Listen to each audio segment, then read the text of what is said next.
Hello, welcome back to How to Etsy, and today we're gonna learn how to take your pictures! How to Etsy, bloop, bloop, bloop. So last time on How to Etsy, I showed you how to plan what pictures you want to take. If you haven't watched that video, please go watch it, because the better sense of a plan that you have going into this, the better pictures you're gonna take. Disclaimer! Your pictures, no matter how many tutorials you watch on this, may suck at first. In fact, they'll probably suck at first. That's okay. Take a bad picture. Take 20 bad pictures. The more bad pictures you take, the more you're gonna learn, okay, well, I was going for this, but this came out. Why? You figure that out, you take another picture. You just keep doing that until you have pictures you like. I've been taking pictures for Etsy for a while now. I've taken pictures not only for my hoop shop, but also for other people's shops that wanted help with their pictures. Here are just, I'm gonna throw them up on the screen. Here's just some pictures that I have used in my Etsy listings. Some of them are better than others. Some of them, you know, probably should never see the light of day. These are pictures I have taken. I am a person who knows basically nothing about photography. I am a person who keeps looking up the definition of aperture and instantly forgetting what it means. You know, if I can take these pictures, you can take these pictures. Take a deep breath.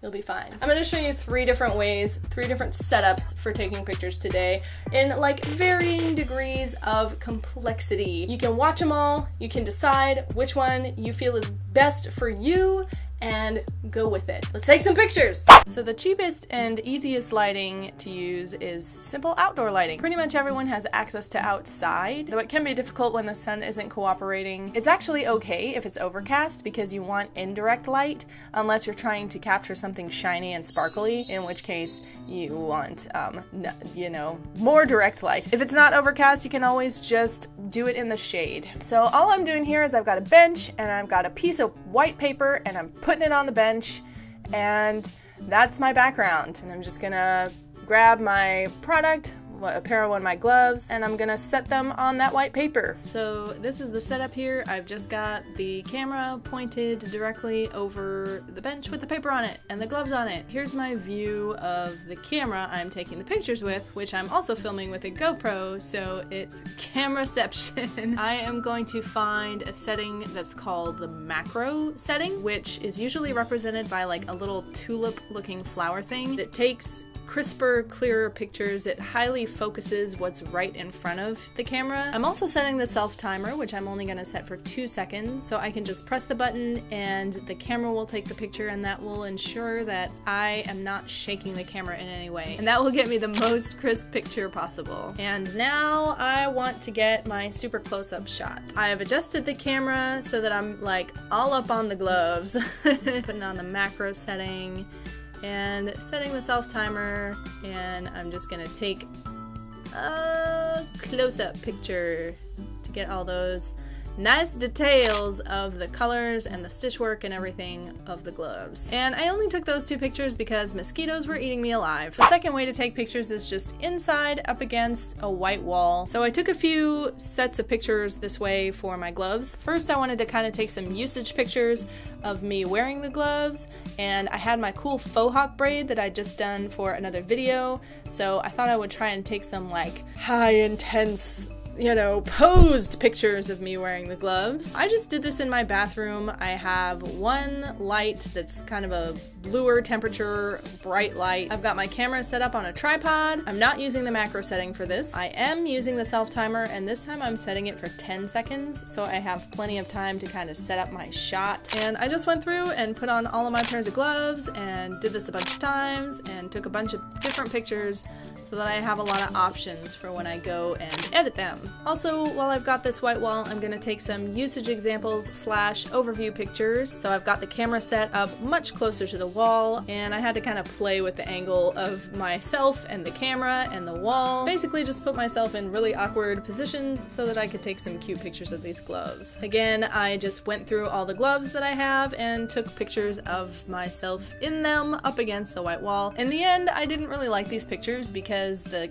wall is textured. It's not a nice flat white wall. So I don't know how many of these I'm gonna end up using. Finally, the last thing you can do is a little more high-tech, I guess, and that is to set up a cheap DIY light box. And I actually found the instructions to do this on Pinterest. All I did was take a box that I had lying around, chopped off the flaps, and then cut a hole in the front, leaving a bar at the top for stability, which Pinterest assured me would keep the box stable, but I kind of bent it a few times while I was cutting, so I don't know how necessary this step is. And once the box was cut, I added some white poster board to the sides and then one long curved piece down the center. This is the finished product. It is a white box, and then you just shine your bright lights on it, which apparently my camera does not like. Just be careful if you own cats, because cats love boxes. So now that I have my fancy new light box,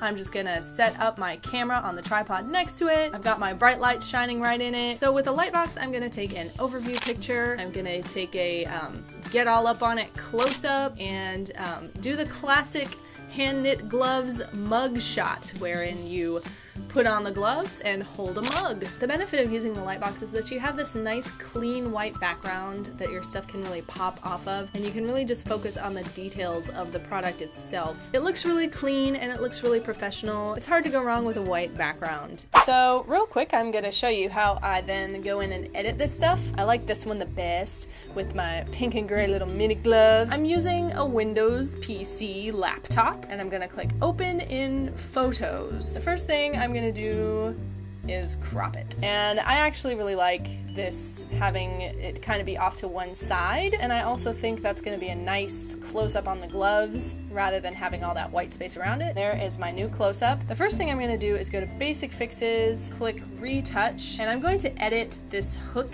out and try to just get as much of this wall texture garbage out as possible. I'm just gonna click a lot until there is no more hook. So now I'm gonna go over here and kind of do the same thing with some of the wall texture. And I mean, that's a little bit better. The next thing I'm going to do is I'm going to take the blue out of this shirt. And the way I'm gonna do that is to use a tool called Color Enhance. I'm just gonna drop that on the blue of the shirt. You click and drag, and then this little tool either enhances the color or desaturates it and turns it gray. What I have learned from this process is that if I'm gonna take pictures with the gloves, I kind of want to be wearing a white shirt so that the focus is on the gloves themselves. Now I'm gonna try to brighten up this sucker. I want to make the wall and the door on the background just be a nice bright white. That is obviously washing it out too much. What about these shadows? Can I bring some stuff out with the shadows? Ah,